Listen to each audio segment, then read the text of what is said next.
When we talk hip-hop royalty, two names always shine through: Queen Latifah and MC Lyte. Both stormed onto the scene in the late 80s and early 90s, breaking barriers for women in rap when the game was dominated by men. But here's the twist. With two women holding the crown at the same time, the industry and fans were quick to stir the pot. Word back then was that Latifah may have tried to edge MC Lyte out the picture, sparking whispers that the queen herself might have secretly played a hand in cutting Lyte's shine. Some folks even suggest there were quiet power plays happening behind closed doors to sabotage Lyte's career, and it doesn't stop there. For years, rumors, unconfirmed of course, have floated around claiming Latifah and Lyte were closer than just friends during those early days. If that's true, did a personal fallout explain why they never teamed up the way fans always hoped? That's the million-dollar question.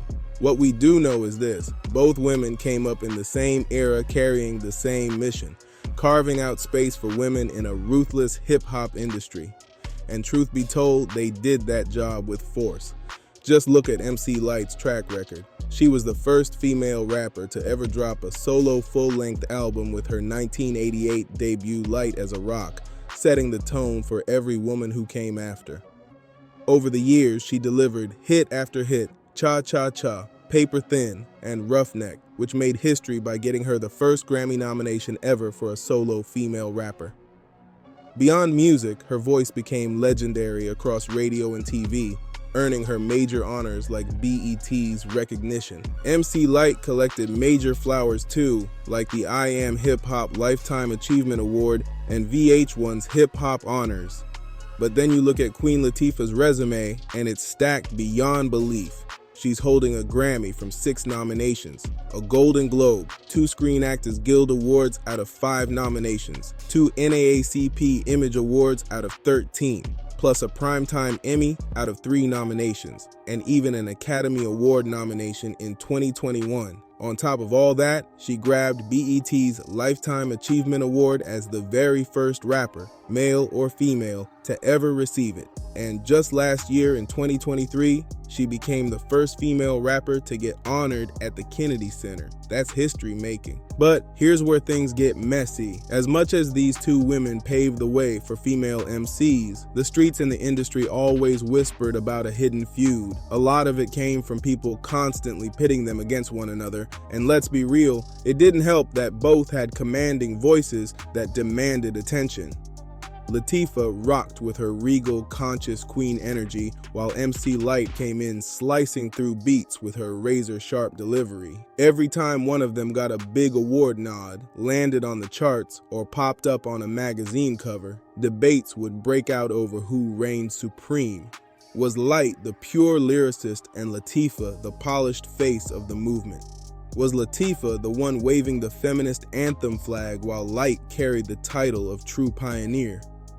Those constant comparisons created an unspoken story. That tension had to be brewing. And things really heated up when MC Lyte was noticeably missing from Queen Latifah's iconic 1989 anthem, Ladies First, which spotlighted the biggest female rappers of that time. Here's the twist. MC Lyte actually turned down the chance to be in the track. To outsiders, that looked like proof of a silent rift. After all, Ladies First became a defining moment for women in hip-hop, and Lyte's absence stuck out like a sore thumb for anyone craving drama. But when the question came up later, Lyte cleared the air. She admitted she regretted not being a part of it, but stressed how much she loved seeing the women unite. She explained that kind of unity was something she always valued, even calling the track historic, because it was the first time she had seen women team up on a rap record and truly deliver. Latifah herself backed it up in Interview magazine, saying she invited all the female rappers to join, Lyte included. But Lyte had to help her mom move that same day. Talk about bad timing. Still, the rumors didn't stop. People kept trying to spin it as beef, even linking it to Lyte's career slowing down. But if you ask Lyte, she's quick to point out there was a bigger villain in the story: record labels. Did you get any money from, because you sold millions of records, did you get any of that publishing royalties, anything back then? Slightly, but nothing like, you know, should've. I should have, yeah. I mean, this is a treacherous game. And what's interesting is on the internet now is like every nook and cranny you can see truth being told, which is... Really? Truth? Well, yeah. You got some people that are just like, look, this is how the record deal works. Oh, got you. You know, which I think is really admirable of those people to kind of speak their truth. On The Breakfast Club, she explained that most of her earnings didn't even come from her music directly. It came from touring. She admitted she was only able to keep things moving because she hit the road nonstop, making it clear that label politics, not Latifah, were the real force holding her back. MC Lyte kept it real about her early grind, saying, "When I started touring is when I started making money. That's when I got a house. But by the time I furnished it, I had nothing left to cover my windows. I had to throw sheets up and just live with it until my next tour check came in." That shows how wild the music game was back then. She explained that only when she hit the road again could she even finish the house, reminding younger artists that while there's big money in this business, it comes in waves. She even warned, "I can only hope the youngins are doing the right thing with it because there are ebbs and flows." And here's the shocking part.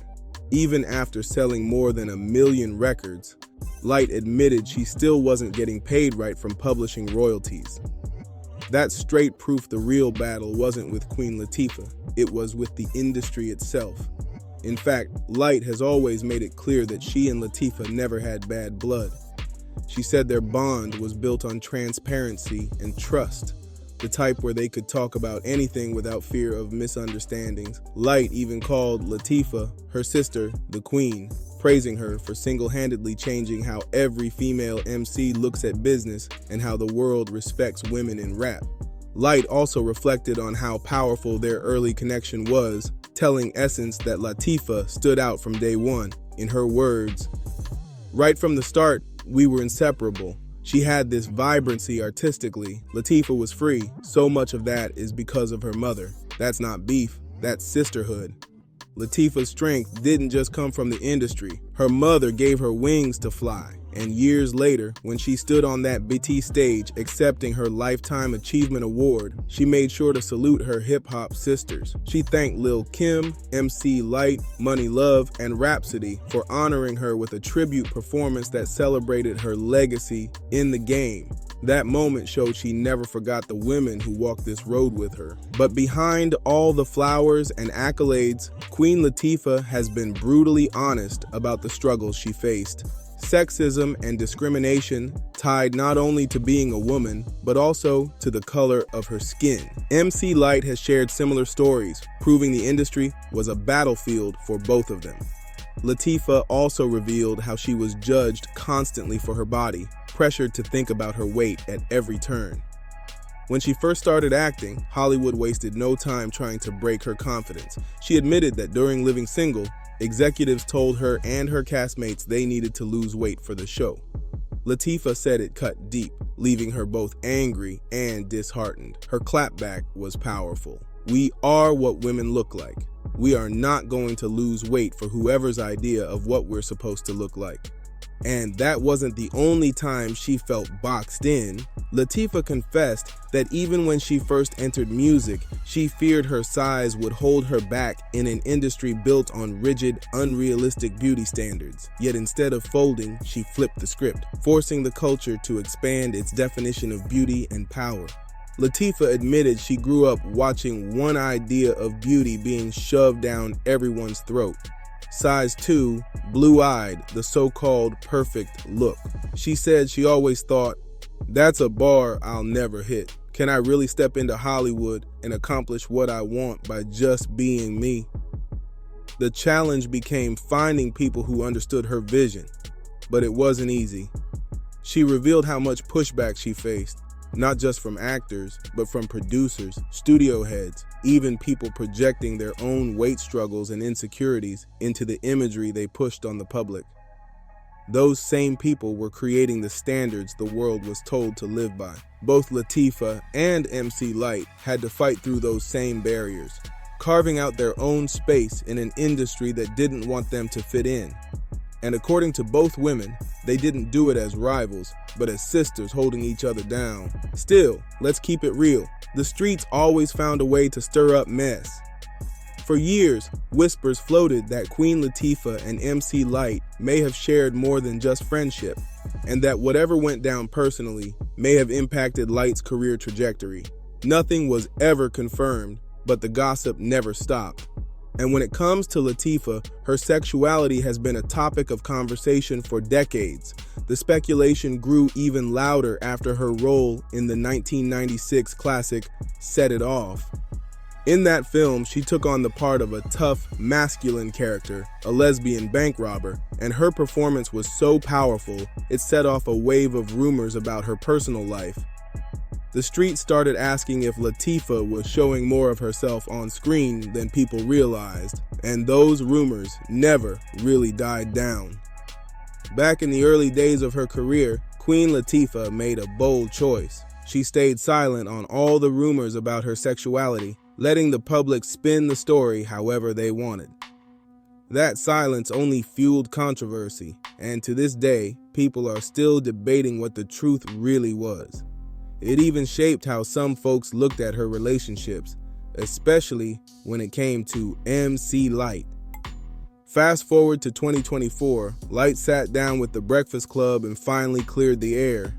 She stressed that her bond with Latifah has always been built on transparency and trust, saying they look out for each other to avoid any kind of misunderstandings. And when asked point blank about the rumors of them being more than friends, Lyte didn't flinch. She shut it down with, "Never was.